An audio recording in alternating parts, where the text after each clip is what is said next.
अस्सलाम वालेकुम वरहमतुल्लाहि वबरकातुहू। This is sir Naseem Zulfiqar और आज की इस वीडियो में सिंध एमडी कैट 2024 के पास पेपर्स को हम डिस्कस करेंगे, केमिस्ट्री, इंग्लिश और लॉजिकल रीजनिंग के। ये वो टेस्ट है जिसको रिकंडक्ट किया था IBS सक्खर ने 8 दिसंबर 2024 को, और काफ़ी स्टूडेंट्स की रिक्वेस्ट थी कि जो रिकंडक्ट वाला पेपर था लास्ट ईयर का एमडी कैट का, उसको मैं सॉल्व करवाऊँ, ख़ासतौर पर उसके केमिस्ट्री, इंग्लिश और लॉजिकल रीजनिंग के पोर्शन को। तो आज इसी हवाले से मैंने वीडियो बना रहा हूँ ताकि आप तमाम स्टूडेंट्स जो हैं वो इसमें इन्वॉल्व हो सकें और इस चीज़ को समझ सकें किस तरह के क्वेश्चंस एमडी कैट में आस्क किए गए लास्ट ईयर और इस साल किस तरह के क्वेश्चंस के आने के चांसेस हैं।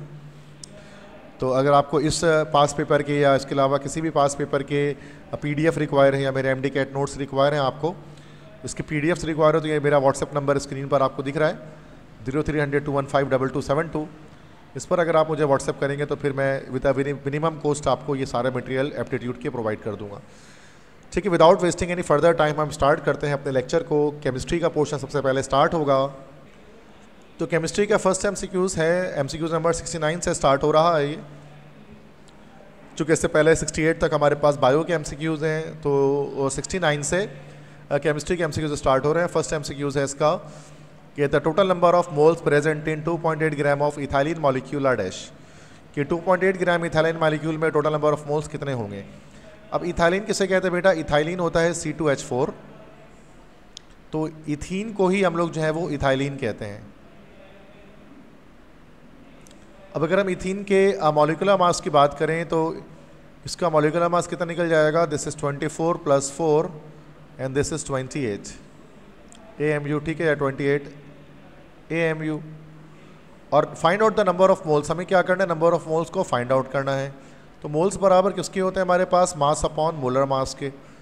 तो मास है 2.8 ग्राम, मोलर मास है 28, तो ये हमारे पास बेटा इसका आंसर आ जाएगा 0.1। ठीक है, तो ए ऑप्शन इसका हमारे पास यहाँ पर बेटा करेक्ट हो जाएगा। This is 0.1। ठीक है, उसके बाद आते हैं सेकंड MCQs पर, ये MCQ 70 पर, कि 9.8 gram of sulphuric acid has been dissolved in excess of water to ionise it completely, how many number of H ions it will yields. 9.8 gram sulphuric acid को पानी में डिजॉल्व किया गया और वो पूरा आयनाइज हो गया। 9.8 ग्राम से मुराद की 0.1 मोल, चूँकि जो सल्फ्यूरिक एसिड होता है इसका मॉलिक्यूलर मास हमारे पास होता है 98 AMU। अब चूँकि 98 AMU हुआ तो इसका 0.1 मोल हमारा हो गया। 1 मोल हो गया 98 ग्राम का, 0.1 और 9.8 ग्राम हो गया 0.1 मोल का। तो उसमें कितने number of H+ ions yield होंगे? तो 0.1 मोल में सबसे पहले तो अगर हम देखेंगे तो नंबर ऑफ मॉलिक्यूल्स कितने आएंगे इसके? तो नंबर ऑफ मॉलिक्यूल्स आएंगे 6.02 एक्सपोनेंट 22, इतने आएंगे। और एक sulphuric acid 2 H+ ion produce करता है, इसको हम 2 से मल्टीप्लाई कर देंगे तो हमें H+ आइंस की तादाद पता चल जाएगी। दिस इज़ 1.204 एक्सपोनेंट 23, इतने आइंस हमारे पास आएंगे। ठीक है, तो 1.204 एक्सपोनेंट 23, तो ये इसका हमारे पास जो ए ऑप्शन है ये करेक्ट होगा। ठीक है, तो ये आप देख सकते हैं किस तरह से सॉल्व किया मैंने। तो सबसे पहले मैंने नंबर ऑफ मोल्स मालूम किए, फिर नंबर ऑफ पार्टिकल्स मालूम किया, फिर उसको 2 से मल्टीप्लाई कर दिया, तो हमें पता लग गया कि 9.8 ग्राम सल्फ्यूरिक एसिड में इतने आइंस को प्रोड्यूस करेगा, H+ आइंस को। MCQ 71 है, the boiling point of water in kelvin scale is dash. तो वैसे टेम्परेचर बॉइलिंग पॉइंट पानी का कितना होता है? 100 डिग्री सेल्सियस होता है। अब अगर आप इसमें आप 273 प्लस कर दें तो ये हमारा 373 केल्विन में आ जाएगा। सो 373 केल्विन हमारा ये, this is the boiling point of water in kelvin scale. 72 है, 1 atomic mass unit is equal to dash. 1 atomic mass unit बराबर होता है डैश के। ठीक है, अब वो 1 एटॉमिक मास यूनिट किसके बराबर होता है इसको देखते हैं। क्वेश्चन 72 है कि 1 एटॉमिक मास यूनिट मतलब 1 AMU जो है वो बराबर किसके होता है? Is equal to what? तो देखो 1 AMU बराबर होता है ग्राम में, अगर हम देखेंगे तो 1.66 एक्सपोनेंट 24 ग्राम के, और अगर हम देखेंगे किलोग्राम में तो ये बराबर होता है 1.66 एक्सपोनेंट -27 किलोग्राम के। अब देखिए आंसर में किलोग्राम में पावर लगी हुई -24 और ग्राम में पावर लगी हुई -28, तो ये दोनों ही गलत ऑप्शन है। और मास ऑफ इलेक्ट्रॉन भी 1 AMU नहीं होता। हाँ, लेकिन ये जो है ना, ये जो हमारे पास ऑप्शन ए है कि mass of 1 atom of hydrogen, hydrogen के एक एटम का मास, ये हम लोग इसको 1 AMU सपोज कर सकते हैं कि ये हम 1 AMU कह सकते हैं। चूँकि कार्बन का एटॉमिक मास हमें पता है 1 AMU होता है, तो एक एटम का मास 1 AMU रहता है। जैसे कार्बन का एक एटम का मास 12 AMU रहता है। तो 72 का ए ऑप्शन हमारे पास करेक्ट है। 73 है, the average distance covered by the gas molecule between successive collision is known as dash. तो इसको हम लोग कहते हैं this is called mean free path. तो ये KMT ऑफ गैसेस के अंदर काइनेटिक मॉलिक्यूलर थ्योरी हम पढ़ते हैं गैसेस की, तो इसके अंदर से ये हमारे पास ये टॉपिक से आया है। 74 है, the gas in which the pressure is kept constant is known as dash. The gas law in which the pressure is kept constant is known as dash. तो प्रेशर कांस्टेंट किस में होता है बेटा? चार्ल्स लॉ में होता है। चूंकि वो आइसोबैरिक प्रोसेस होता है तो बी ऑप्शन करेक्ट हो जाएगा उसमें हमारा। 75 है, the pressure of 14.7 PSI is equal to dash. 14.7 PSI किसके बराबर होता है? तो ये स्टैंडर्ड टेम्परेचर प्रेशर है, STP है। तो ये बराबर होता है बेटा 1 ATM के, 1 ATM के बराबर होता है। अच्छा, टोर में ये बराबर होता है 760 टोर के। पास्कल में बराबर होता है ये 101,325 पास्कल के। और न्यूटन मीटर जो है असल में पास्कल ही होता है, तो 101,325। तो 14.7 पाउंड पर स्क्वायर इंच, PSI जो है ना वो यूनिट ऑफ प्रेशर है, इसके मतलब होता है पाउंड पर स्क्वायर इंच। ये 1 ATM के बराबर है। 76 है, the magnetic quantum number of 4f orbital would be dash. अब f के लिए देखो हमने पढ़ा था मैग्नेटिक क्वांटम नंबर जिसको m से हम लोग शो करते हैं। s के लिए इसकी वैल्यू होती है 0। इसी तरह से p के लिए इसकी वैल्यू होती है -1, 0, +1। d के लिए इसकी वैल्यू होती है -2, -1, 0, +1 और +2। जबकि f के लिए इसकी वैल्यू होती है -3, -2, -1, 0, +1, +2 और +3। तो ये हमारे पास बेटा इसका ऑप्शन हो जाएगा D। ठीक है, तो ये मैग्नेटिक क्वांटम नंबर वैल्यूज हैं, सारी ओरिएंटेशन जो पॉसिबल हैं। इसके बाद MCQ 76 पर आते हैं। In Cannizzaro reaction formaldehyde reacts with which reagent. Cannizzaro reaction में फॉर्मल्डिहाइड किस रिएजेंट के साथ रिएक्शन करता है? तो ये जो MCQs हमारे पास आया है बेटा, तो ये ओल्ड बुक से आया है, सेकेंड ईयर की। न्यू बुक के अंदर ये टॉपिक नहीं है हमारी, कैनेजारो रिएक्शन। तो सिंध टेक्स्ट बुक बोर्ड की ओल्ड बुक से आया है ये। अब कैनेजारो रिएक्शन में फॉर्मल्डिहाइड के रिएक्शन किससे होता है? तो मैं यहाँ पर रिएक्शन करके दिखा देता हूँ। कैनेजारो के फॉर्मल्डिहाइड लेते हैं बेटा, और इसका रिएक्शन होता है NaOH से सोडियम हाइड्रोक्साइड से। जब ये सोडियम हाइड्रोक्साइड से रिएक्शन करता है तो ये सेल्फ ऑक्सीडेशन रिडक्शन रिएक्शन होती है। एक फॉर्मल्डिहाइड का मॉलिक्यूल ऑक्सीडाइज होकर जो है वो सोडियम फॉर्मेट बनाता है, जबकि दूसरा जो है वो हमारा रिड्यूस होकर मिथाइल अल्कोहल या मिथानॉल की फॉर्मेशन करता है। तो ये कहलाता है हमारे पास, this is called Cannizzaro reaction. एक साइंटिस्ट था कैनिजारो, उसके नाम पर ये। ठीक है, तो इसका आंसर हो गया हमारे पास B, NaOH sodium hydroxide. MCQ 77 है, what is the shape of PCl3। PCl3 मतलब फास्फोरस ट्राइक्लोराइड का क्या शेप होता है? इसके लिए वेस्पर थ्योरी यूज़ कर लेते हैं, जो कि शेप ऑफ मॉलिक्यूल बताना है। तो valence shell electron pair repulsion theory is the easiest way to determine the shape of molecule.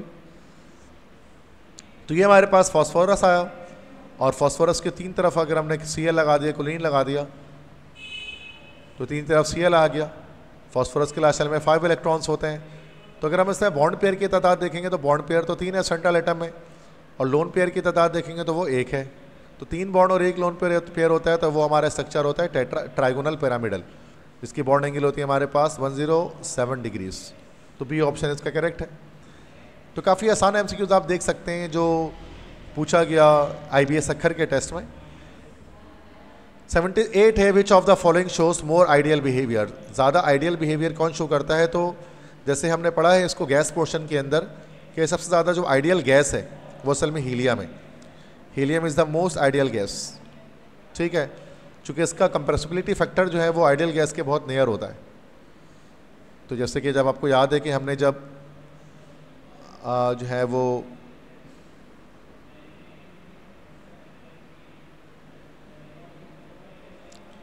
जब हम ग्राफ बनाते हैं इसमें इस तरह से, अगर ये हमने ग्राफ ले लिया और ये z की वैल्यू है और वो z की वैल्यू यहाँ पर है 1, किसके लिए भाई? आइडियल गैसेस के लिए। तो इसमें हमने मुख्तलिफ तरह की लाइन्स हमने ड्रॉ की थी, अगर आपको डायग्राम याद है तो मल्टीपल लाइन्स ड्रॉ हुई थी, उसकी अलग अलग किस्म की इस तरह से लाइन्स हमारे पास मल्टीपल ड्रॉ हुई थी इस तरह से। तब इसमें अलग अलग गैसेस थी ये, तो इसमें जो सबसे करीब जो थी ना वो हमारे पास हीलियम गैस थी आइडियल गैस से। तो ये इससे पता लगता है हीलियम गैस को जो है वो मोस्ट आइडियल बिहेवियर है। क्योंकि देखो 100% आइडियल गैस जो है वो तो दुनिया में एग्जिस्ट नहीं करती, बट नियर टू आइडियलिटी जो गैस जो है वो हीलियम है। 79 है, in diamond each carbon atom is covalently bonded with 4 other carbon atoms at an angle of dash. Diamond के स्ट्रक्चर में क्या होता है, एक कार्बन अगले 4 कार्बन के साथ क्या होता है बेटा? बॉन्डेड होता है, कोवेलेंटली बॉन्डेड होता है। तो ये जो जाहिर सी बात है, ये कार्बन 4 बॉन्ड बना रहा है, तो इस कार्बन की हाइब्रिडाइजेशन क्या हो गई हमारी? sp3 हो गई, और बॉन्ड एंगल क्या आ जाएगा? 109.5 डिग्रीज आ जाएगा, टेट्राहेड्रल अरेंजमेंट। तो बी ऑप्शन हो गया। जबकि अगर हम ग्रेफाइट की बात करते हैं तो ग्रेफाइट में ऐसा नहीं होता। ग्रेफाइट जो होता है उसमें जो है वो 120 डिग्रीज होता है, चूँकि उसमें हमारा ट्राइगोनल स्ट्रक्चर होता है कार्बन का। MCQs 80 है, लंदन डिस्पर्जन फोर्सेस, जिसको हम शॉर्ट में कहते हैं LDF। इसको और क्या पुकारा जाता है? अब LDF जो आपको पता है कि लंदन डिस्पर्जन फोर्स जो है, ये जो LDF लंदन डिस्पर्जन फोर्स है, ये एक तरह की हमारे पास समझे इंटरमोलिकुलर फोर्स है और वीकेस्ट इंटरमोलिकुलर फोर्स है। तो अगर हम किसी, और ये किसके बीच एग्जिस्ट करती है बेटा? नॉन पोलर मॉलिक्यूल के बीच में एग्जिस्ट करती है। तो जो नॉन पोलर मॉलिक्यूल्स हमारे पास होते हैं उनमें एग्जिस्ट करती है LDF लंदन डिस्पर्जन फोर्सेस। अब वो किस तरह से होते हैं कि मान लेते हैं कि अगर हम 2 नॉन पोलर मॉलिक्यूल ले लेते हैं जो इस वक्त जो आपस में दूर दूर हैं, जैसे मान लेते हैं कि हमारा नाइट्रोजन है N2, ये दूसरा नाइट्रोजन है N2, और इसके सारे नेगेटिव चार्जेस इस तरह से बिखरे हैं इसके किनारों पर, और ये पॉजिटिव चार्ज है। तो आप देख सकते हैं कि इसकी ये नॉन पोलर हमारे पास है, इलेक्ट्रॉन्स प्रोटॉन बीच में है और इलेक्ट्रॉन्स इसके चारों तरफ हैं।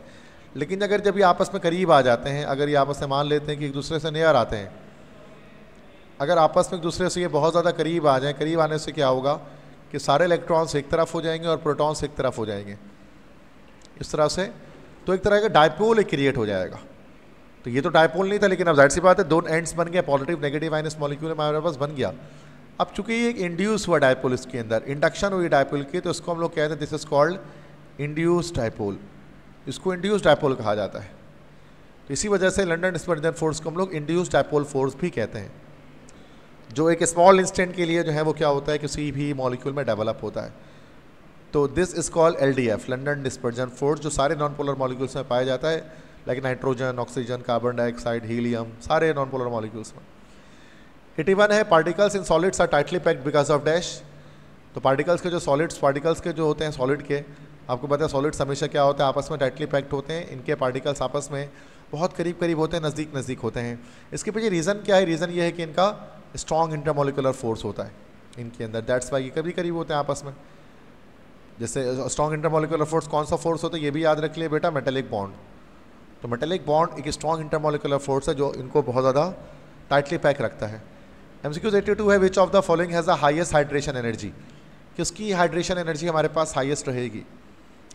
तो देखो बेटा, हाइड्रेशन एनर्जी का 2 फैक्टर होता है। एक तो it is inversely proportional to atomic radius, जितना ज़्यादा एटॉमिक रेडियस होगा उतनी कम हाइड्रेशन एनर्जी होगी।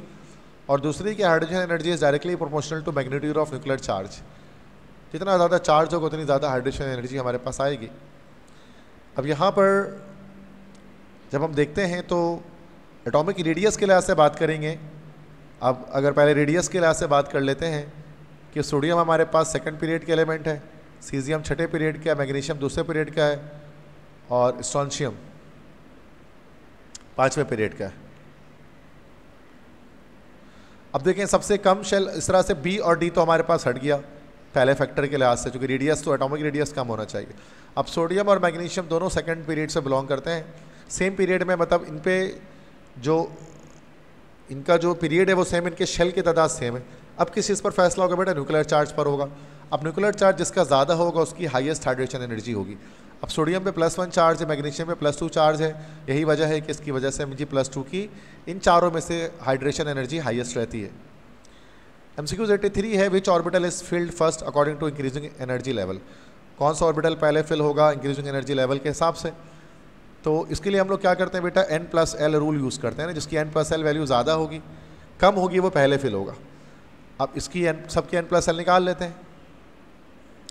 इसकी n+l निकालेंगे तो ये हो जाएगा 5+0, इसकी निकालेंगे हो जाएगा 5+1, ये हो जाएगा 5+2, ये हो जाएगा 6+0। तो ये 6 आ गया, ये 7 आ गया, ये 6 आ गया और ये 5 आया। इस वजह से 5s इन तमाम में से पहले फिल होगा, because it has the minimum और it has the least n+l value. 84 MCQs an element having atomic number 28 contains how many unpaired electron. Atomic number 28 आपको पता है कि ये हमारे पास निकल का है, Ni। निकल जो एलिमेंट होता है निकल का है। अब निकल के इलेक्ट्रॉनिक कन्फिग्रेशन करते हैं, एटॉमिक नंबर 28 है, तो ये हो जाएगा 1s2, 2s2, 2p6, 3s2, 3p6, 4s2, 3d8। अब इस d8 को अगर हम इसको ओपन करना चाहें तो इस d सबशेल को मैं बनाकर दिखाता हूँ। 5 सबशेल होते हैं, 5 ऑर्बिटल्स होते हैं इसमें। 8 लगाना है तो 1 2 3 4 5 6 7 8। ये डी के अलग अलग हमारे पास सबशेल्स हैं, DXY, DYZ, DZX, DX² -Y² और DZ²। अब यहाँ पर अगर हम देखते हैं तो हमें पता लगता है बेटा कि 2 अनपेयर्ड इलेक्ट्रॉन है। एक अनपेयर्ड इलेक्ट्रॉन ये दिख रहा है, दूसरा अनपेयर्ड इलेक्ट्रॉन ये दिख रहा है। अनपेयर्ड इलेक्ट्रॉन क्या होता है, जो बेटा जो अकेला हो, इस तरह से अलोन हो, सिंगल हो। तो इसलिए इसका ऑप्शन हो गया ए ऑप्शन, कि 2 अनपेयर्ड इलेक्ट्रॉन होंगे। और अनपेयर्ड इलेक्ट्रॉन होने की वजह से ही क्या होगा कि इसका नेचर कैसा होगा, पैरामैग्नेटिक होगा। मीन्स कि मैग्नेट की तरफ जो है वो अट्रैक्ट होगा because of the presence of unpaired electron. MCQ 85 है, nitration of benzene which electrophile is used. देखो जब बेटा जब बेंजीन की नाइट्रेशन करते हैं तो उसमें क्या होता है कि जो बेंजीन है इसके रिएक्शन हम लोग करते हैं नाइट्रिक एसिड के साथ, HNO3 के साथ। तो जब नाइट्रिक एसिड के साथ रिएक्शन करते हैं और रिएक्शन होता है in the presence of sulphuric acid H2SO4, ठीक है बेटा। तो अब से क्या होगा, रिएक्शन के बाद क्या बनेगा हमारे पास के बेंजीन रिंग के साथ ऊपर यहाँ पर NO2 हमारे पास आ जाएगा और वाटर हमारे पास अलग रिलीज़ हो जाएगा, ठीक है। तो ये नाइट्रोबेंजीन बनेगा। अब यहाँ पर जो इलेक्ट्रोफाइल रिलीज़ हो रहा है हमारे पास, वो क्या रिलीज़ करता है, ये NO2+ हमारे पास इलेक्ट्रोफाइल रिलीज़ करता है, जिसको हम लोग कहते हैं केमिस्ट्री में नाइट्रोनियम आइन। तो नाइट्रोनियम आइन असल में इसका इलेक्ट्रोफाइल होता है, सी ऑप्शन, NO2+। MCQ 86 है, unit of Kc in the reaction this is dash. तो Kc की क्या यूनिट होगी इस रिएक्शन के लिए। ये क्वेश्चन हमारा आया है फर्स्ट ईयर का चैप्टर नंबर 7 से, केमिकल इक्विलिब्रियम से। और ये सारे सवाल जितने भी आ रहे हैं बेटा वो सब के सब PMDC सिलेबस के अकॉर्डिंग आ रहे हैं, कोई भी सवाल PMDC से आउट नहीं आ रहा है।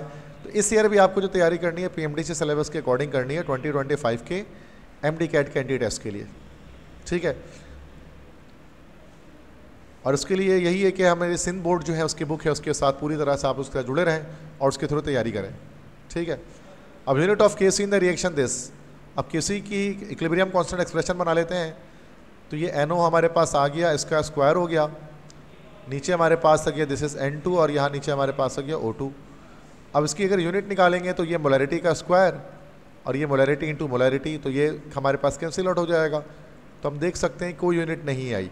इसका शॉर्टकट ये भी हो सकता है कि अब यहाँ पर हम देखेंगे तो यहाँ पर भी 2 मोल है रिएक्टेंट साइड पे और प्रोडक्ट साइड पे भी 2 मोल है, दोनों साइड पर मोल्स बराबर होते हैं, तो सूरत में Kc की कोई यूनिट नहीं निकलती हमारे पास। तो ये शॉर्टकट है इसका, ठीक है। तो शॉर्टकट क्या है फिर से देख लें कि दोनों में जब मोल्स अगर बराबर हो रिएक्टेंट साइड पे और प्रोडक्ट साइड पे, तो सूरत में हमारा जो है वो Kc की कोई यूनिट नहीं निकलती। क्वेश्चन 87 है, solubility of AgCl is decrease by adding which of the following. कि AgCl की जो सॉल्युबिलिटी है वो किस चीज़ को ऐड करके हम लोग जो है वो कम कर सकते हैं। तो ये भी हमारे पास चैप्टर 7 से ही MCQs आया है और ये जो टॉपिक है इसका नाम है कॉमा 9 इफेक्ट। तो इसके पीछे कॉमा 9 इफेक्ट है, अब कॉमन एन इफेक्ट में क्या होता है कि अगर आप एक सॉल्यूशन जैसे कि ले लेते हैं AgCl का, सिल्वर क्लोराइड का, तो आपने इसमें AgCl ले लिया। अब इसके अंदर अगर आप ऐड करेंगे इसके अंदर NaCl हाईली सॉल्युबल सॉल्ट, तो इसमें क्या होगा, इसकी प्रेसिपिटेशन हो जाएगी, इसकी सॉल्युबिलिटी और कम हो जाएगी, और इसके कुछ कॉमन एन का होना बहुत ज़रूरी है। अब AgCl अगर आपने लिया सिल्वर क्लोराइड जो एक स्लाइटली सॉल्युबल सॉल्ट है, अब AgCl जो है वो एक स्पेरिंगली सॉल्युबल सॉल्ट है,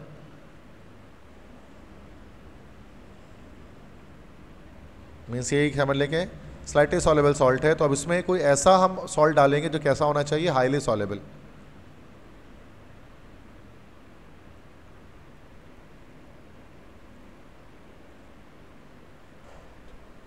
तो इसमें हमें कोई ऐसा सॉल्ट यूज़ करना है जो हाईली सॉल्युबल हो और इसमें कॉमन आइन भी हो, एक न एक आइन कॉमन हो। तो अब यहाँ पर देखिए AgCl में Cl है और यहाँ NaCl में भी Cl है, तो Cl हमारे दोनों में कॉमन आ रहा है, तो ये हमारा हो गया, जिसको हम ऐड करने से सॉल्युबिलिटी को कम कर सकते हैं, AgCl की प्रेसिपिटेशन करवा सकते हैं। ठीक है, चूँकि AgCl जब हम डालेंगे ना सिल्वर क्लोराइड, तो ये इस तरह से हमारे पास Ag+ और Cl- में ब्रेक हो जाएगा, और जब NaCl डालेंगे सोडियम क्लोराइड, तो ये भी Na+ और Cl- में ब्रेक होगा। अब चूँकि कॉमन एन यहाँ पर डेवलप हो गया, तो ये क्या करेगा, रिएक्शन को ओवरऑल बैकवर्ड मूव करवाएगा। ठीक है, जिसकी वजह से AgCl सॉलिड हमारे पास ऑब्टेन हो जाएगा प्रेसिपिटेट की फॉर्म में। ये इसका कॉमन कॉन्सेप्ट है बेटा। 88 है, if a chemical reaction can be brought about in more than one pathway the net enthalpy change is same provided that the initial and final states are the same. अब ये बेटा पूरी एक statement है जो आप लोगों ने पढ़ी होगी चैप्टर नंबर 11 में थर्मोकेमिस्ट्री में, हैसेस लॉ। हैसेस लॉ की स्टेटमेंट है जिसको हैसेस law of constant heat of summation भी हम लोग कहते थे ना, हैसेस law of constant heat of summation, यही हमारे पास कहलाती थी। अब ये सिंपल ये बात करता है कि अगर एक रिएक्शन हमारे पास है कि A से कोई D डायरेक्ट बन रहा है, तो उसकी एंथैल्पी चेंज ΔH आ गई, या फिर वो A से अगर पहले B बन रहा है, B से C बन रहा है, फिर C से D बन रहा है, और एंथैल्पी चेंज है कि ΔH1 एक ही ΔH2 है और एक ही ΔH3 है, तो जो ओवरऑल एंथैल्पी चेंज है वो किसके बराबर होगा, तीनों के एडिशन के, ΔH1 + ΔH2 + ΔH3 के। तो ये हमारे पास कहलाता है, this is called हैसेस law of constant heat summation. 89 है, इन इलेक्ट्रोलिसिस रिडक्शन अकर्स एट, ये चैप्टर नंबर 12 का MCQs है फर्स्ट ईयर के इलेक्ट्रोकेमिस्ट्री से, कि इलेक्ट्रोलिसिस में रिडक्शन कहाँ होती है। तो याद क्या करना होता है बेटा, याद रखिएगा OARC, मतलब ऑक्सीडेशन एनोड पर, रिडक्शन कैथोड पर। तो इस तरह से याद करना है OARC, ये इसकी हमारे पास जो है वो ट्रिक है। ठीक है, तो रिडक्शन हमेशा कैथोड पर होती है, और रिडक्शन का मतलब क्या होता है, याद रखिएगा, गेन ऑफ इलेक्ट्रॉन, इलेक्ट्रॉन का गेन होता है कैथोड, और कैथोड हमारा जो है वो नेगेटिव इलेक्ट्रोड होता है, ये भी याद रखना है। तो बेसिक चीज़ें बेटा आपको पता होनी चाहिए एंटी टेस्ट के लिए। MCQs 90 है, amino acids are linked in protein by which reaction, amino acid protein में लिंक होते हैं किस रिएक्शन के साथ। वैसा तो हमें पता है कि अमाइनो एसिड, अच्छा ये हमारे पास सेकेंड ईयर का चैप्टर 10 से आया है ना, बायोकेमिस्ट्री से, चूँकि आपको पता है प्रोटीन हमारा रिड्यूस सिलेबस का हिस्सा है, प्रोटीन और एंजाइम, सॉरी रिड्यूस सिलेबस करो, PMDC सिलेबस का हिस्सा है। तो अमाइनो एसिड लिंक्ड होते हैं प्रोटीन में किस रिएक्शन से, तो ये होता है कंडेंसेशन रिएक्शन से लिंक होता है। कंडेंसेशन रिएक्शन क्या होता है, जिसके अंदर हमारे पास एलिमिनेशन ऑफ वाटर होती है, वाटर मॉलिक्यूल एलिमिनेट होता है। जैसे कि अगर आप एक प्रोटीन का मॉलिक्यूल अगर मैं लेता हूँ C डबल बॉन्ड, ये अमाइनो एसिड लेता हूँ, तो अगर एक अमाइनो एसिड में ड्रॉ करूँ, दिस इज कार्बन, जैसे COOH हो गया, दिस इज NH2, और ये हाइड्रोजन हमारे पास आ गया।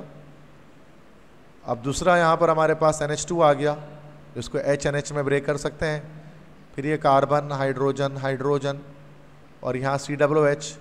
अब होता क्या है कि यहाँ से OH और यहाँ से H हमारे पास एलिमिनेट हो जाता है, वाटर एलिमिनेट होता है, और ये एलिमिनेशन से पूरा मॉलिक्यूल आपस में जुड़ जाता है और पेप्टाइड बॉन्ड एक हमारे पास बन जाता है।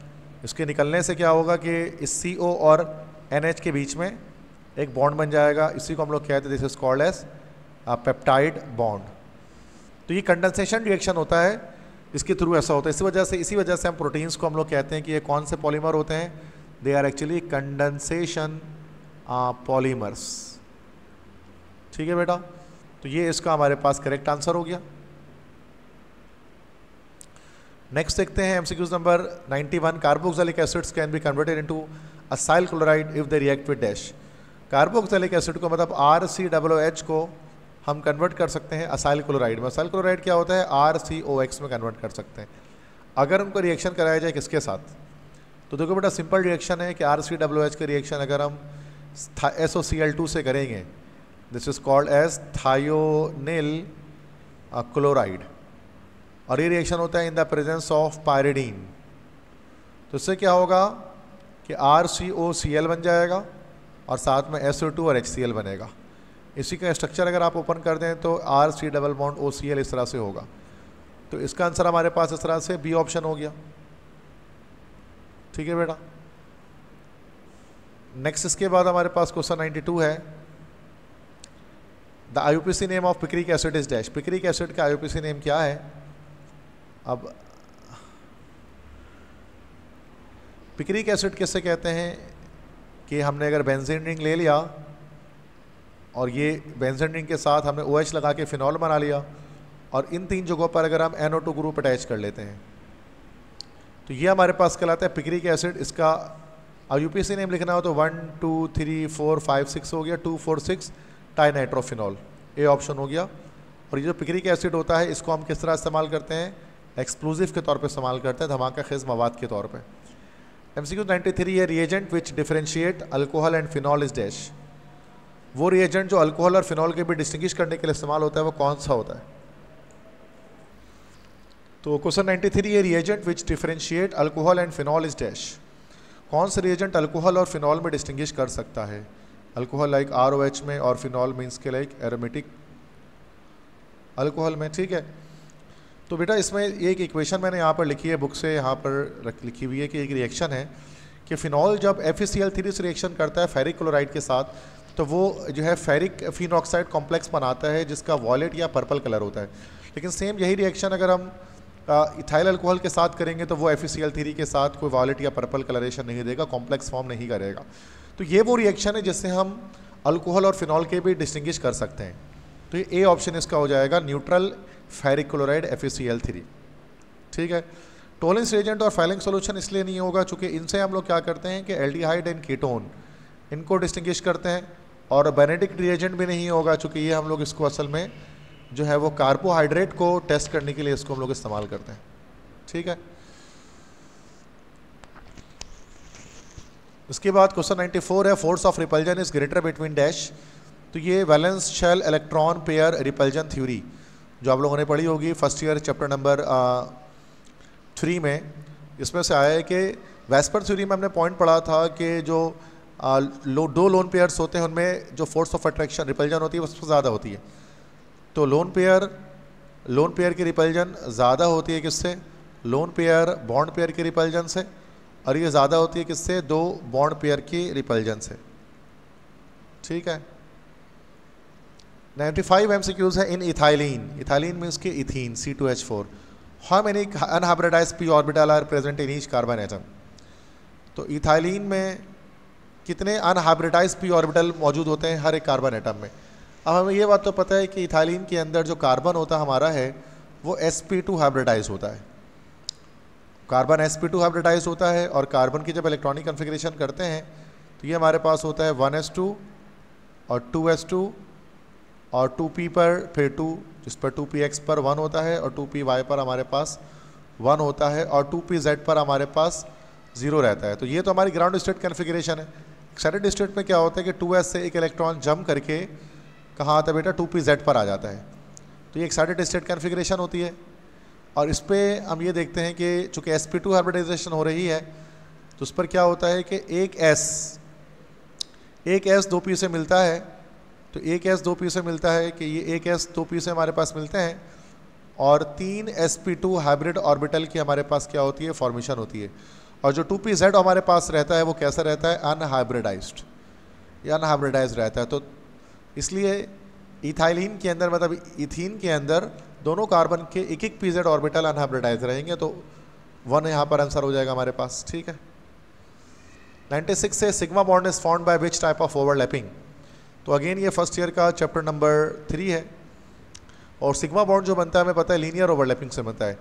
इसी लीनियर ओवरलैपिंग को हम लोग जो है वो हेड टू हेड ओवरलैपिंग भी कहते हैं, हेड टू हेड ओवरलैपिंग। इसी को हम लोग जो है वो एंड टू एंड ओवरलैपिंग भी कहते हैं, और इसी को हम लोग जो है वो एक्सियल ओवरलैपिंग भी कहते हैं। तो ये चारों का मतलब एक ही है, axial, end to end, head to head, linear overlapping, इन सब का मतलब होता है ये सिग्मा बॉन्ड बनता है इसी के जरिए। MCQ 97 है, in Haber's process the ratio of nitrogen gas and hydrogen gas is dash. Haber's process क्या होता है, जिसमें नाइट्रोजन और हाइड्रोजन आपस में रिएक्शन करते हैं कि रिवर्सिबल रिएक्शन से, और अमोनिया गैस की फॉर्मेशन करते हैं। तो यहाँ पर आप देख सकते हैं कि अगर मोल रेशियो निकाला जाए तो नाइट्रोजन का 1 रेशियो निकल रहा है, जबकि हाइड्रोजन का 3 निकल रहा है। तो 1:3 का रेशियो होता है नाइट्रोजन और हाइड्रोजन का। That's why C option correct हो गया। MCQ 98 है, volume is a dash. Volume क्या है, तो वॉल्यूम हमारा जो है वो स्टेट फंक्शन होता है। स्टेट फंक्शन किसे कहते हैं भाई, जो जिसका इनिशियल और फाइनल पॉसिबल होता है। जिसके इनिशियल फाइनल पॉसिबल नहीं होता उसको पाथ फंक्शन कहते हैं, ठीक है। तो जैसा वॉल्यूम है ना, तो वॉल्यूम में हम लोग कह सकते हैं कि V1 है और V2 है, मतलब V1 है और V2 है, मतलब इसका इनिशियल और फाइनल हो सकता है, डेल्टा V इसका बन सकता है। दैट्स वाई वॉल्यूम हमारा एक स्टेट फंक्शन होता है, ठीक है।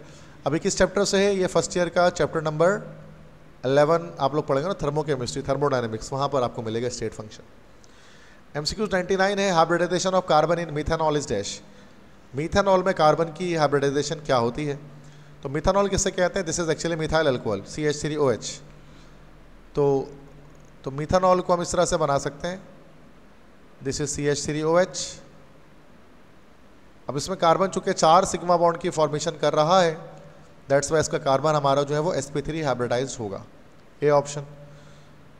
तो आपको पता है कि कार्बन तीनों तरह की हाइब्रिडाइजेशन कर सकता है, कार्बन sp3 कर सकता है, कार्बन sp2 कर सकता है, और कार्बन sp हाइब्रिडाइज भी हो सकता है। अब ये कैसे पता लगता है कौन सा हाइब्रिडाइज होगा, तो it depends upon sigma bonds, कि अगर कार्बन 4 सिग्मा बॉन्ड बनाता है तो sp3, 3 सिग्मा बनाता है तो sp2, और 2 सिग्मा बनाता है तो sp हाइब्रिडाइज होगा कार्बन। MCQ 100 है, the scientist Friedel and craft perform dash. ये जो 2 साइंटिस्ट थे, एक फ्रीडल और क्राफ्ट, उन्होंने कौन से रिएक्शन किया था, इन्होंने 2 रिएक्शन किए थे। एक कहलाता है फ्रीडल क्राफ्ट्स अल्काइलेशन, और दूसरा कहलाता है फ्रीडल क्राफ्ट्स असाइलेशन। ये दोनों के दोनों हमें पता है कि इलेक्ट्रोफिलिक सब्स्टिट्यूशन रिएक्शन है, जो सेकंड ईयर चैप्टर 5 में हम लोग पढ़ रहे होते हैं। तो अल्काइलेशन यहाँ पर होगा रिएक्शन, ठीक है। अब ये क्या होगा इसमें मैं नहीं बता रहा, अगर आगे कोई सवाल आता है तो देख लेते हैं। MCQ 101 है, in chlorination of benzene which reagent is used. Benzene की जब क्लोरिनेशन करते हैं तो कौन सा रिएजेंट इस्तेमाल करते हैं।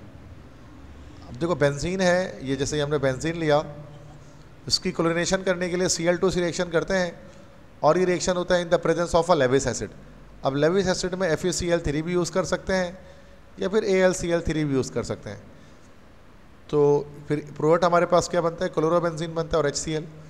तो यहाँ आंसर हो जाएगा FeCl3, जो असल में क्या एक है, एक लेविस एसिड है, ठीक है। MCQ 102 है, catalytic hydrogenation of benzene gives dash. Benzene की catalytic hydrogenation, second year chapter 5 again आया। तो बेंजीन की कैटालिटिक हाइड्रोजनेशन से हमें क्या मिलता है, अभी हमने बेंजीन लिया, इसकी हाइड्रोजनेशन करनी है, तो टोटल 6 हाइड्रोजन के साथ ही रिएक्शन करता है। कैटलिस्ट निकल की प्रेजेंस में हाई टेम्परेचर पर तो सारे पाई बॉन्ड उसके टूट जाते हैं, और ये 6 हाइड्रोजन इस पर ऐड हो जाते हैं जाकर, तो ये हमारा साइक्लोहेक्सेन बन जाता है, बी ऑप्शन। 103 है, which one of the following is a meta director. इनमें से मेटा डायरेक्टर कौन है, तो बेटा मेटा डायरेक्टर इसमें से हमें पता है कि मेटा डायरेक्टर इसमें NO2 है, चूँकि ऑक्सीजन पे इलेक्ट्रॉन पेयर है, तो ये हमारा OH में ये हमारा ऑर्थो पैरा डायरेक्टर है। NH2 पे यहाँ पर नाइट्रोजन पे लोन पेयर है, ये भी ऑर्थो पैरा डायरेक्टर है। रेडिकल में अगर से लोन पेयर नहीं होता, लेकिन ये ऑर्थो पैरा डायरेक्टर होता है, ये एक्सेप्शन है। तो ए ऑप्शन करेक्ट हो गया हमारे पास।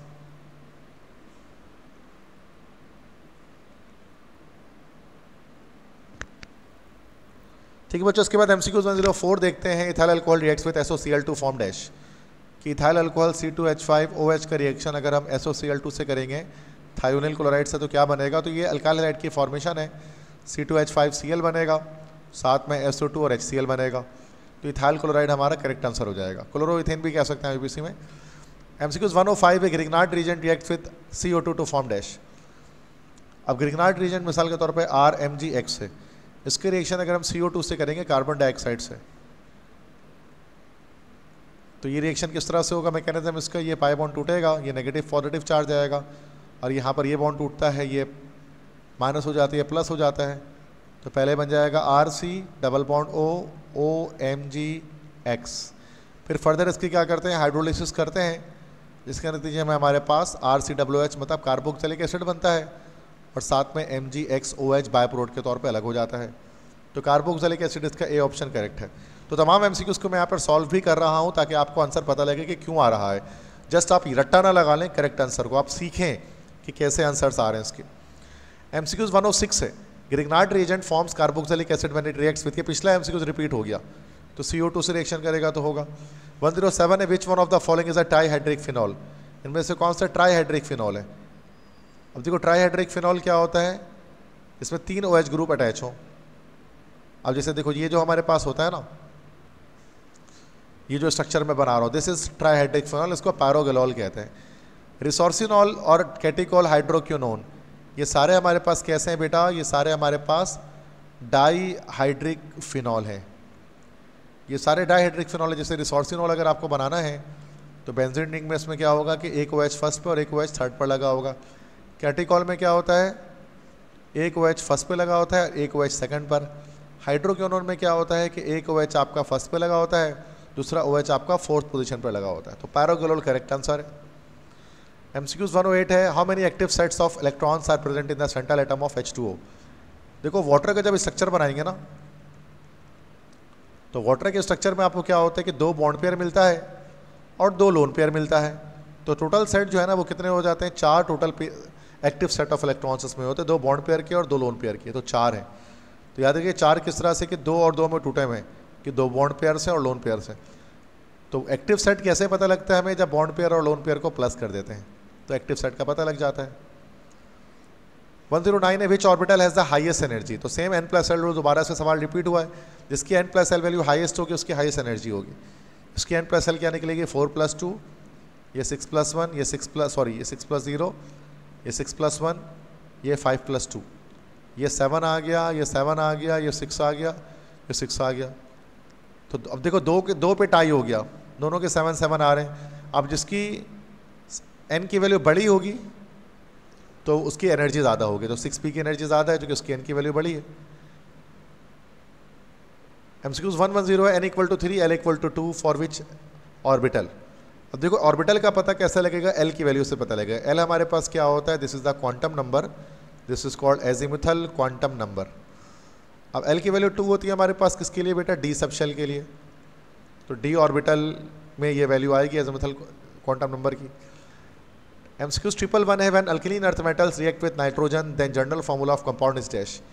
जब अल्कलीन अर्थ मेटल नाइट्रोजन से रिएक्शन करते हैं तो फार्मूला क्या निकलता है। अब देखो अल्कलीन अर्थ मेटल की वैलेंसी +2 होती है, नाइट्रोजन की होती है -3, वैलेंसी इंटरचेंज करेंगे तो ये हो जाएगा M3N2, तो ए ऑप्शन करेक्ट हो जाएगा M3N2।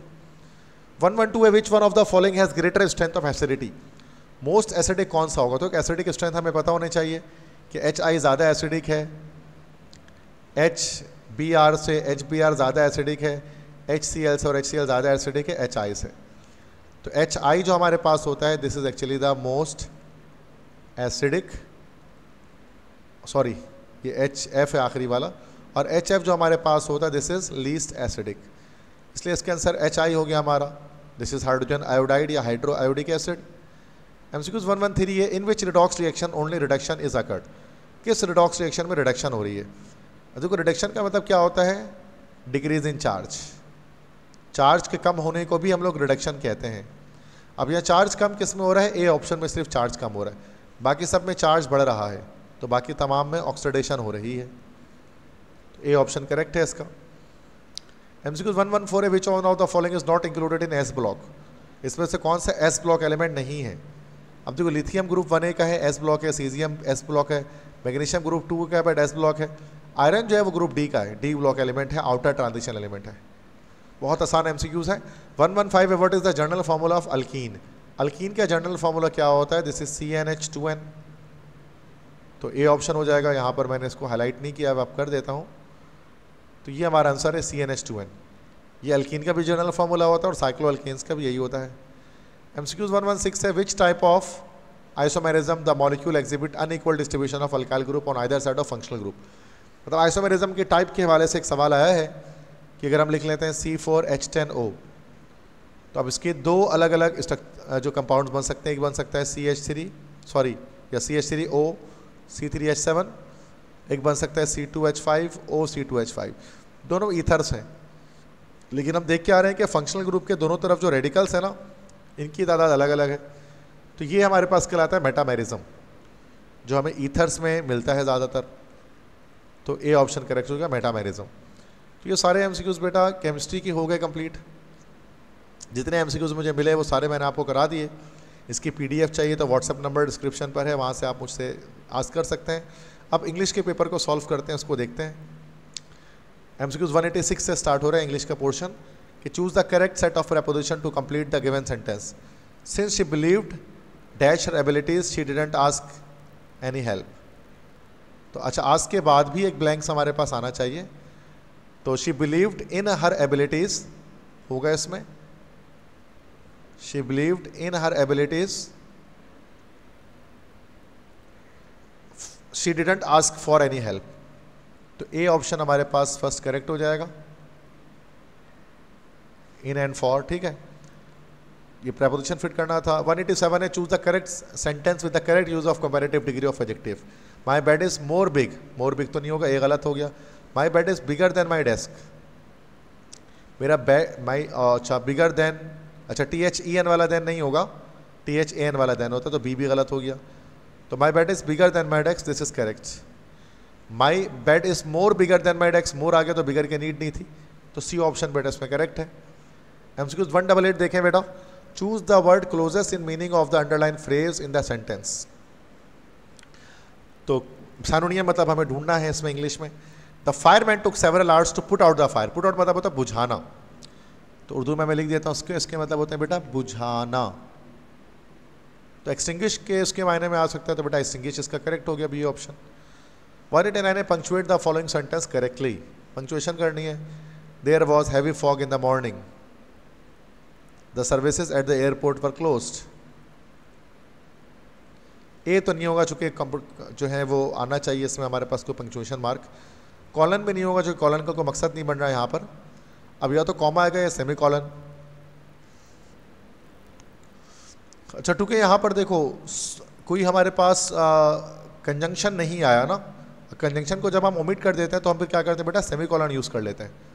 अगर यहाँ पर इस तरह होता है ना कि there was a heavy fog in the morning so the services at the airport were close, तो यहाँ कॉमा लगता, लेकिन कॉमा और सो की जगह पर सेमी कॉलन लगता है। ये जो सिंबल होता है इस तरह से, this is called semi colon. तो ये अक्सर जो है ना दो कंपाउंड सेंटेंसेस को जोड़ने के लिए इस्तेमाल किया जाता है। तो सी ऑप्शन हमारे पास यहाँ पर करेक्ट है। तो ये पंक्चुएशन इसकी करेक्ट है, तो जरा इसको समझिएगा सेमी कॉलन का यूज़ क्या होता है। 190 है, identify the correct spelling of the given word from the following. Grievous, तो ग्रीवियस की करेक्ट स्पेलिंग क्या होती है ये देखते हैं। तो उसकी करेक्ट स्पेलिंग डी वाली है, GRIEVOUS। इसके मतलब क्या होता है, उसके मतलब होते हैं सीवियर या शदीद, इंटेंस कोई अगर चीज़ है तो उसको ग्रीवियस कहा जाता है। तो ये असल में एक एडजेक्टिव है हमारा पार्ट्स ऑफ स्पीच में, OUS आर एंड में सफिक्स। 191 है, complete the given sentence with the most appropriate pronoun. Scientist dash are turning away from the cruder mechanical ideas. Scientist, बहुत सारे साइंटिस्ट हैं, तो देम सेल्व्स हो जाएगा इसका रिफ्लेक्सिव प्रोनाउन यहाँ पर। ठीक है, तो देम सेल्व्स यहाँ पर हमारे पास एक रिफ्लेक्सिव प्रोनाउन कहलाता है, जो प्लूरल के साथ यूज़ कर सकते हैं। 192 identify the tense of the given sentence. The sick child has been sleeping for 3 hours. अब हैज़ बीन आ गया, सिंस फॉर भी आ गया, तो प्रेजेंट परफेक्ट कंटिन्यूअस टेंस है ये। That's very simple, A option. MCQs 193 है, spot the error in the given sentence. Given sentence में एरर स्पॉट करें। Our university has organized a conference to discuss the economical conditions of the country. Our university has organized a conference to discuss the economical conditions of the country. तो बेटा इसका correct यहाँ पर answer हो जाएगा D, economical. चूँकि economical का मतलब होता है ना किफ़ायत शुमार। इकोनॉमिकल के मतलब होते हैं किफ़ायत शुमार, जो पैसे को दे देकर खर्च करता है उसको कहते हैं इकोनॉमिकल। तो ये एक्स्ट्रा वैगेंट का समझ जाए कि अपोजिट होता है। और जो यहाँ पर जो वर्ड होना चाहिए था वो होना चाहिए था इकोनॉमिक। तो इकोनॉमिक भी हमारे पास एक एडजेक्टिव ही है, लेकिन इसका मतलब क्या होता है, मुआशी। Economic conditions of the country मतलब मुल्क की मुआशी हालत। तो दैट्स वाई बेटा इसका डी ऑप्शन हो जाएगा हमारा, एरर स्पॉट करना था। 195 है। अच्छा, इसके बाद देखें ये इंग्लिश के एमसीक्यूज हमारे यहाँ पर कंप्लीट हो गए। अब थर्ड जो मेरा सब्जेक्ट है, आपको पता है लॉजिकल रीजनिंग भी मैं वीडियो डालता हूँ इसकी, और ये मैं पढ़ाता हूँ यूट्यूब पर। तो लॉजिकल रीजनिंग के भी एमसीक्यूज देख लेते हैं। तो फर्स्ट एमसीक्यूज है 195 से शुरू हो रहा है कि 3 persons X, Y and Z wore pants of blue, khaki and grey colors, not necessary in this order, and shirts of white, blue and pink colors, not necessarily in this order. No one wore pants and shirts of same colors. ठीक है, अब इससे different deduction है यहाँ पर की गई है कि what were the colors of pant and shirts respectively worn by X. X ने कौन से जो है पैंट्स और शर्ट्स के कलर पहने थे। ठीक है, देखिए अब इसका क्या आंसर होगा बेटा कि कह रहे हैं कि एक्स वाई जेड 3 लोग हैं जिन्होंने पैंट्स जो पहने हुए ब्लू, खाकी और ग्रे कलर्स के हैं, जबकि शर्ट्स जो पहने हुए वाइट, ब्लू और पिंक कलर के हैं। और उनका ऑर्डर ज़रूरी नहीं है किसी ऑर्डर पे पहने हों, और सेम कलर के पैंट शर्ट किसी ने नहीं पहने। तो सवाल ये पूछा जा रहा है कि भाई एक्स जो है उसने पैंट और शर्ट किस कलर के पहने। अब देखिए कहा जा रहा है कि एक्स जो है उसने वाइट कलर की शर्ट नहीं पहनी, और वाई ने जो है वो ब्लू कलर की शर्ट नहीं पहनी, जेड ने जो है वो पिंक कलर की शर्ट नहीं पहनी। ठीक है, तो एक्स ने वाइट नहीं पहनी है, तो शर्ट्स की बात पहले अगर हम करते हैं तो शर्ट्स यहाँ पर हैं। ठीक है, तो एक्स ने वाइट तो पहना नहीं, और कह रहे हैं कि वाइट नहीं पहनी, और वाई ने ब्लू नहीं पहनी, तो ब्लू किसी ने तो पहनी है। तो क्या पता पिंक ने पहनी है, तो उसने कहा कि Y did not wear shirt of pink colour. तो वाई ने जो है, जेड ने जो है वो पिंक नहीं पहना है। तो जो एक्स है, एक्स ने फिर क्या पहना है, एक्स ने हमारे पास जो है वो जो शर्ट पहनी है वो ब्लू कलर की पहनी है। ठीक है, अब पैंट की तरफ आते हैं। पैंट क्या कह रहे हैं कि जेड कि वाई ने ब्लू कलर के पैंट नहीं पहने, तो क्या पता कि ये ब्लू किसने पहना हो, क्या पता ये ब्लू पहना हो एक्स ने। तो जेड वेयर्स पैंट ऑफ खाकी, जेड खाकी पहन रहा है, तो ये ब्लू नहीं पहना है। ठीक है, तो बड़ा बेहतर है कि इसको हम इस तरह से टेबल के फॉर्म में इसको हम लोग इस तरह से बना दें। ठीक है, तो ए बी सी के लिहाज से तो देखो अब इसमें क्या कह रहे हैं, जो चीज़ें कह रहे हैं वो हम फुट कर दे रहे थे कि X did not wear shirt of white colour के। एक्स ने, अच्छा ए बी सी नहीं एक्स वाई जी है, तो क्या कह रहे हैं X did not wear shirt of white colour, X ने वाइट कलर की शर्ट नहीं पहनी है। तो शर्ट्स ये नहीं, तो एक्स ने इसका मतलब कि या तो ब्लू पहनी है या तो पिंक पहनी है। सेकंड कह रहे हैं Y did not wear shirt of blue colour, Y ने ब्लू नहीं पहना, तो या तो वाइट पहना है या तो पिंक पहना है।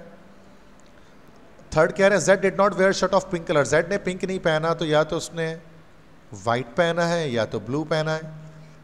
फोर्थ कह रहे हैं Y did not wear pants of blue colour, कि वाई ने जो है वो ब्लू कलर के पैंट नहीं पहने, तो उसने या तो खाकी पैंट पहना है या फिर उसने ग्रे पैंट पहना है।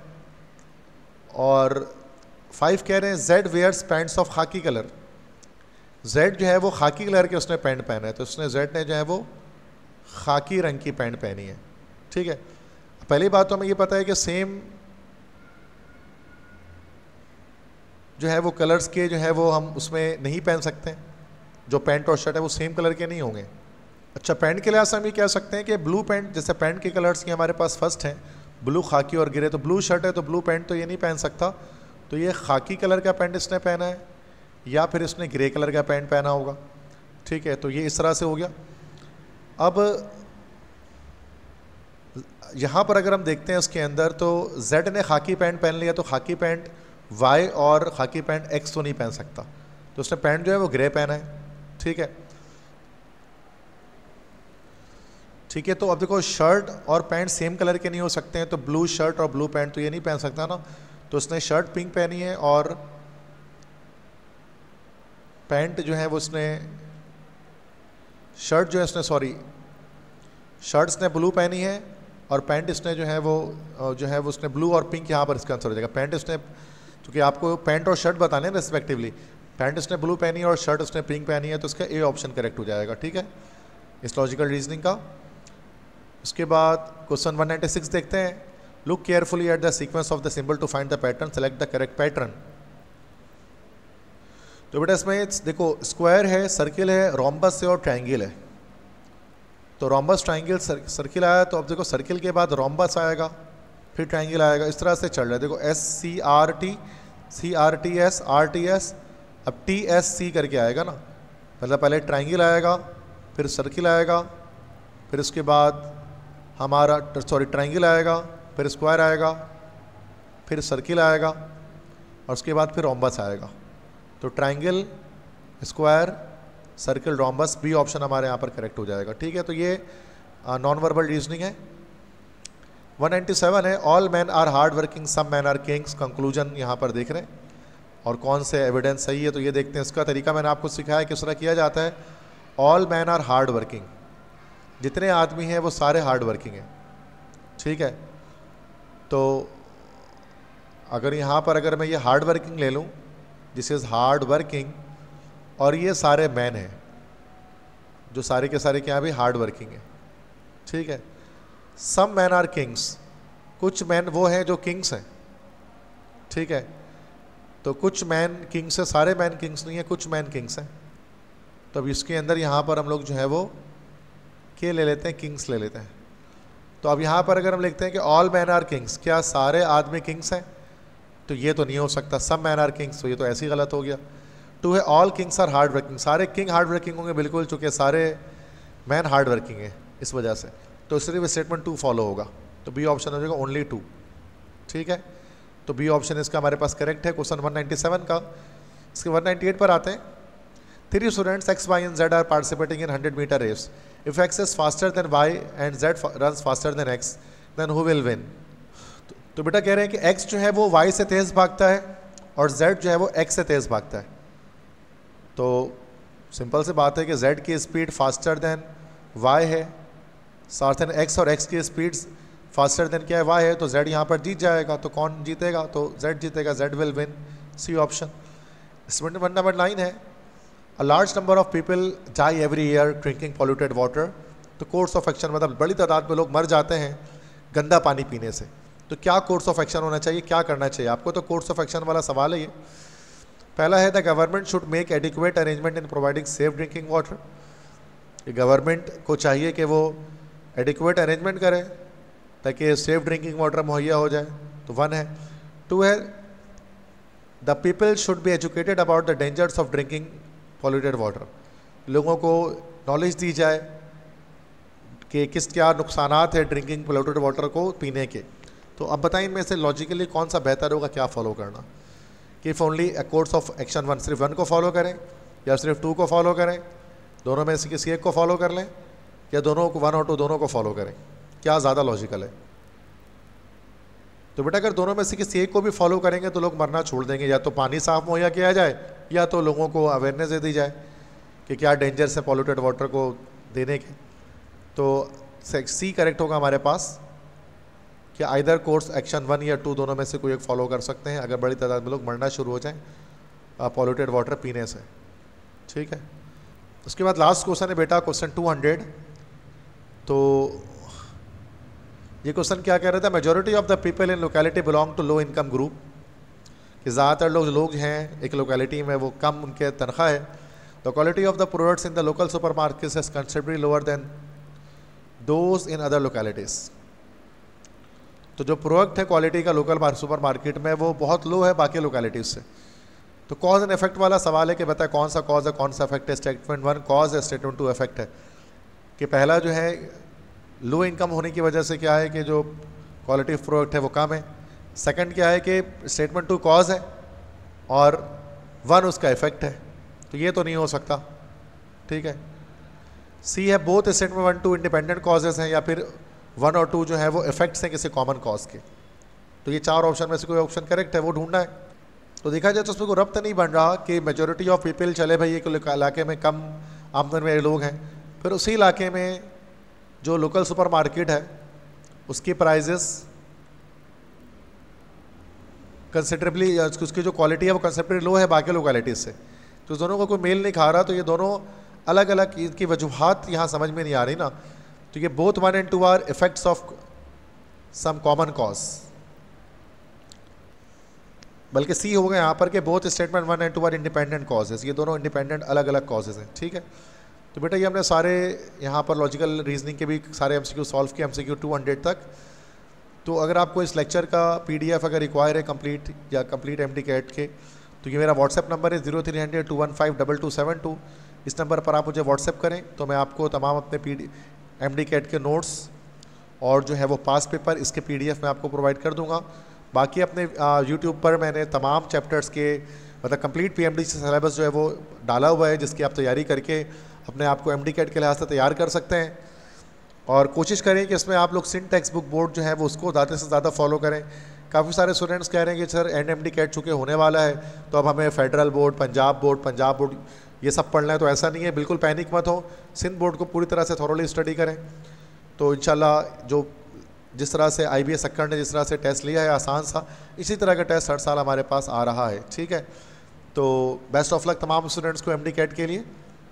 तो ये हमने पास पेपर कंप्लीट सॉल्व कर लिया। IBS सक्कर का 8 दिसंबर 2024 में होने वाला। आई होप सो आपको लेक्चर पसंद आया होगा। लेक्चर पसंद आया तो वीडियो को लाइक करें, चैनल को सब्सक्राइब करें, अपने फ्रेंड्स के साथ ग्रुप में शेयर करें और मुझे अपने ख़ास दुआओं में याद रखें। अल्लाह हाफिज़।